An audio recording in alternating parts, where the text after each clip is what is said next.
Why do bad things happen? The old age question. Let's be real. Life can feel wildly unfair. We see suffering all around us, often random and undeserved, and it's frustrating. If there's a loving, all-powerful God, why doesn't he step in and do something about it to stop it? Why doesn't he fix it? This question has been around forever. It's a biggie in religious thinking. It's called the issue of theodicy. Basically, the puzzle of why a good, loving God allows suffering. Traditional religious answers don't always cut it. But Emanuel Swedenborg, who was a 18th century theologian, his take on God's guidance in our lives does offer a fresh perspective. Some people think that God is just sitting back and watching what's going on. Having created the universe, set it going, he's letting it run on its own. Now, scholar Robert Kervin pokes fun at this by saying it's like believing God made a watch, set it ticking and then ignored it. Also, it's like trusting scientists. It's like thinking that they can solve this issue. Instead of wasting time praying to a semi-retired deity, they might want to be hard at work getting on, finding out what's going on. But Swedenborg, though paints a very different picture, describes God as deeply involved in every detail of our lives, sending us moments of inspiration, nudging us towards kindness, and even orchestrating meaningful coincidences. The catch? We often don't notice his work in real time. If we did, we might start taking it for granted. Here's a story a college professor once told his class. A man has syphilis, his wife has TB, and they've already lost one child, and 3 of their children are ill. What should she do when she finds she's pregnant? Well, the students all quickly said she should have an abortion. But the professor responds, well, congratulations. You've just killed Beethoven. The point? We don't always see the bigger picture. Sometimes what seems like a disaster is actually part of something greater. If we grew up believing that God would never let anything bad happen, then reality will hit us like a truck at some point. Life does not go smoothly always, and if we think of God as some sort of cosmic Santa Claus, someone who hands out blessings to the good and lumps of coal to the bad, then we're bound to be disappointed. Real faith isn't about expecting everything to go our own way. Even Jesus, who was all about justice and love, he suffered horribly on the cross. If unfair suffering happened to him, it is probably unrealistic to think we'll avoid it altogether.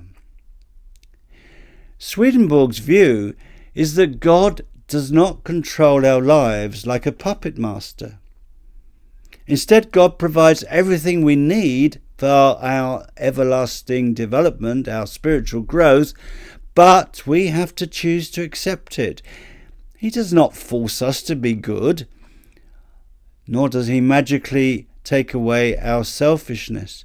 We have to do some of the work ourselves.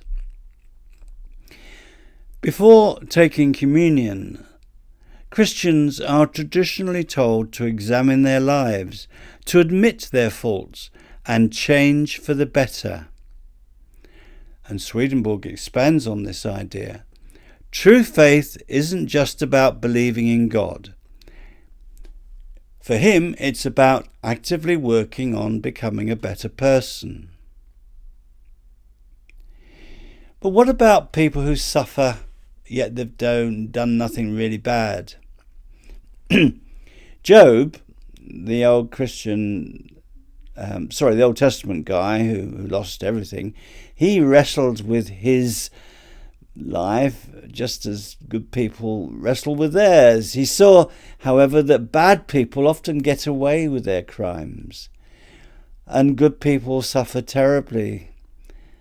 Yet deep down, he still believed the universe was ultimately in wise hands. Today, many people feel the same conflict. Some shake their fists at God when life falls apart, whilst others turn to him for comfort. Interestingly, studies have shown that people who see suffering as divine punishment often struggle with poor mental health. That makes sense. How can you trust a God you think is out to get you? The New Testament flips the script. Instead of a God eager to punish, we see stories of a shepherd searching for his lost sheep, and a father overjoyed at his prodigal son's return.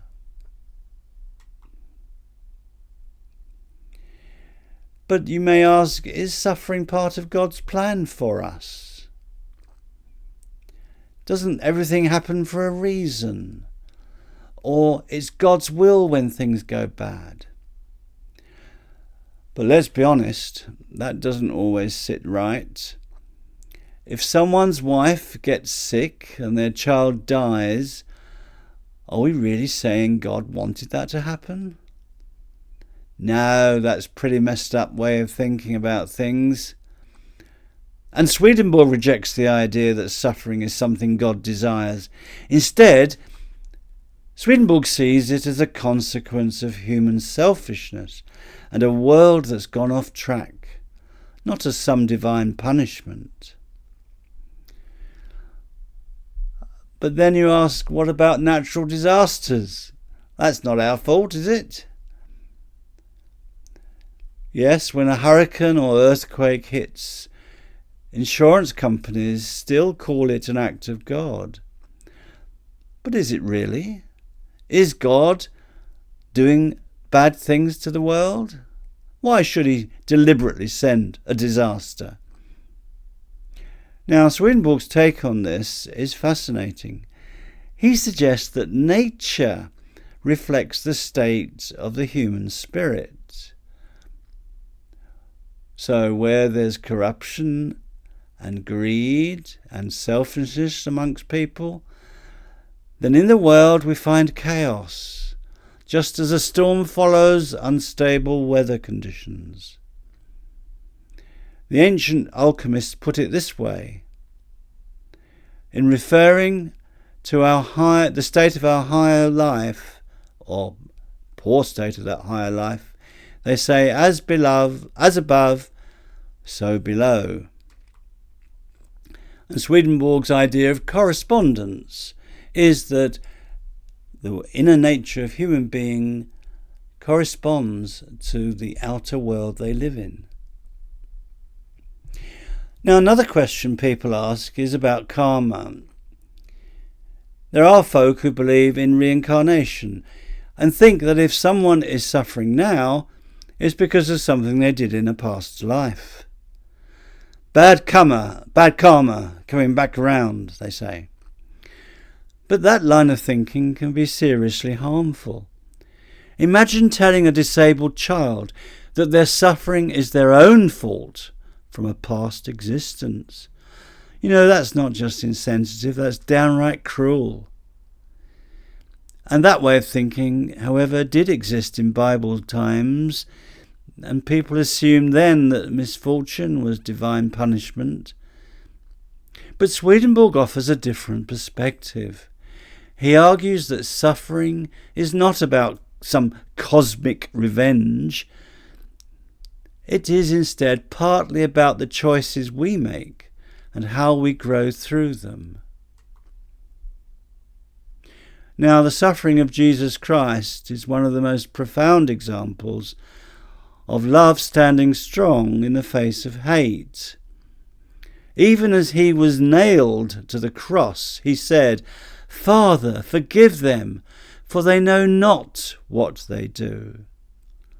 No revenge there, no bitterness, just love, even in agony. It's unthinkable for us, isn't it? What is not possible for you may, however, be possible for the source of all creation. And Swedenborg saw Jesus' crucifixion as proof that real goodness isn't about control or power. It's about love enduring, even when the world throws its worst at you. However, the question still remains for some of us. Why does God still let suffering happen? Well, God is actively working to guide us. But Swedenborg points out God doesn't want to force us to be lucky, to be good, to be happy. He doesn't want to force that on us. True love means giving us freedom. It means taking a risk with us, because sometimes that freedom leads to suffering. We might not always understand the reasons behind suffering. I don't, often. But the idea is that God is providing for us, is constantly balancing things out. I do believe in. Even when we can't see it, even when things seem unbearably unfair, I believe divine love is always at work, nudging, healing, and leading us towards something greater. Maybe the question isn't, why does God let suffering happen? But rather, how can we respond to suffering in a way that brings more care and concern to the world?